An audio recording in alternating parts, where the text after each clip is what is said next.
Bonjour, je suis Caroline Schwartz, manager spécialisée dans le secteur de la santé chez Eurogroup Consulting, un cabinet de conseil français en stratégie et en organisation.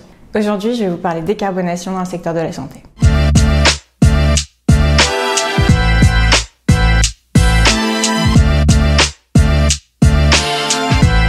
L'article 29 de la loi de financement de la sécurité sociale prévoit une expérimentation pour le retraitement de certains dispositifs médicaux et leur utilisation. C'est en soi une très bonne nouvelle pour la transition écologique. La consommation de médicaments et de dispositifs médicaux représente en effet la moitié des émissions de gaz à effet de serre du secteur de la santé. C'est un secteur qui en France représente 8% des émissions de gaz à effet de serre, soit l'équivalent de 49 millions de tonnes de CO2. En soi, c'est paradoxal, parce que le système de santé, et particulièrement les hôpitaux, contribue d'un côté à la crise climatique et d'un autre côté se retrouve en première ligne pour en traiter les impacts sur la santé physique et mentale de la population. Le secteur de la santé a pendant longtemps été oublié des politiques de décarbonation. Ce qu'on constate, c'est que d'un côté, il y a un retard dans la définition d'un cadre réglementaire et de l'autre dans son application. Si on prend un exemple, les établissements, les hôpitaux qui accueillent plus de 250 personnes ont l'obligation légale de réaliser un bilan carbone tous les 3 ans.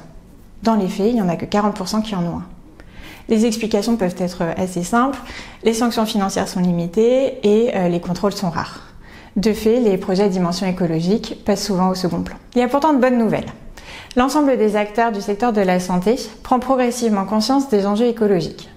Il y a un comité interministériel qui a été mis en place en mars 2023 et qui a pour objectif de définir les enjeux de l'ensemble du secteur en matière de transformation écologique. De leur côté, les établissements de santé mettent également en place des initiatives, que ce soit en matière de soins, de consommation d'énergie, de mobilité.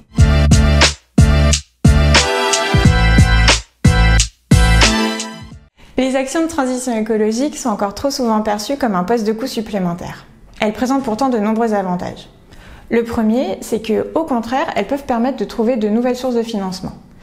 En effet, il y a de nombreux fonds qui existent et même s'ils ne sont pas spécifiquement dédiés aux hôpitaux, ces derniers peuvent s'en servir.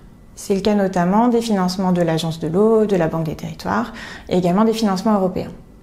Le deuxième avantage, c'est que les actions de transition écologique peuvent être une source d'économie, notamment en matière de consommation d'énergie. Enfin, dans un contexte de crise grave d'attractivité pour les hôpitaux, la transition écologique peut être une manière de fédérer les équipes autour de projets communs et qui font sens. Il y a beaucoup de choses à mettre en place pour la transition écologique, mais il y a également de nombreux avantages. Donc j'ai qu'une chose à vous dire, c'est lancez-vous.